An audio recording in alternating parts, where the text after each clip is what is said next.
Question ಕೇಳೇ ಇಲ್ವಲ್ಲ. Ma'am ಅವ್ರನ್ನ ಸುಮ್ಮನೆ ಇರೋ ಕೇಳ್ಬಿಡಿ ಮ್ಯಾಮ್, ಸುಮ್ಮನೆ ಇರೋ ಕೇಳಿ. ಆಗುತ್ತಾ? ಸಾಕಾ ಸ್ಕಿಪ್ ಲವ್ ಮಾಡೋದಕ್ಕ ಒಂದು ಕೆಲಸನೂ ಕರೆಕ್ಟಾಗಿ ಮಾಡ್ಬೋದು, ಎಲ್ಲ ಹಡ್ಕಾಯಿಸ್ಕೊಂಡು ಹೋಗ್ಬೇಕು, ಅದೇ ಟೀಮ್ ವರ್ಕ್ ಅಂದ್ರೆ.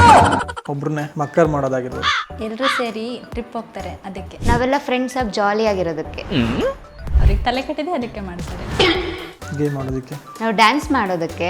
ಸಂಜೆ ಎಷ್ಟೊತ್ತಿಗೆ ಪಾರ್ಟಿ ಮಾಡೋಣ ಅಂತ ಡಿಸೈಡ್ ಮಾಡೋಕ್ಕೆ. ಲವ್ ಮಾಡ್ತಾರೆ. ಸರಿಗಮಪ ಆಡಿಷನ್ ಮಾಡ್ತಾರೆ. ಸ್ಟೂಡೆಂಟ್ಸ್ನ ರೆಡಿ ಮಾಡ್ತಾರೆ. ಅವ್ರು ಅಡುಗೆ ಮಾಡ್ತಾರೆ. ಓಡೋಕ್ಕಾಗಲ್ಲ ಅದಕ್ಕೆ. ಅದು ಲೀವಲ್ಲಿದೆ, ಅದಕ್ಕೆ ಟಯರ್ಡ್ ಆಗ್ಬಿಟ್ಟಿದೆ ಅದಕ್ಕೆ. ಅದು ಕಾಲಿಲ್ಲ ಅದಕ್ಕೆ. ತಲೆ ಸುತ್ತಾ ಇರುತ್ತೆ. ಅವ್ರಿಗೆ ನೀರು ಕುಡ್ದು ಬೋರ್ ಆಗಿರುತ್ತೆ, ಅದಕ್ಕೆ. ಬೇರೆ ಏನು ಸಿಗೋದಿಲ್ಲ, ಅದೊಂದೇ ಸಿಗೋದು, ಅದಕ್ಕೋಸ್ಕರ. ಜ್ಯೂಸ್ ಕುಡಿದ್ರೆ ಕೋಲ್ಡ್ ಆಗುತ್ತೆ, ಅದಕ್ಕೆ ಚಹಾ ಕುಡಿದ್ರೆ ಹೀಟ್ ಆಗಲಿ ಅಂತ ಕುಡಿತಾರೆ ಅಷ್ಟೇ. Chit cart. ಈಗಲೇ ಮೊಬೈಲ್ನಲ್ಲೇ ಉಳಿತಾಯ ಮಾಡಿ ಅವಶ್ಯಕತೆ ಬಂದಾಗ ಹಣ ಪಡೆಯಿರಿ. ಸುಲಭ, ಕಾನೂನುಬದ್ಧ, ಪಾರದರ್ಶಕ, ಲಾಭದಾಯಕ.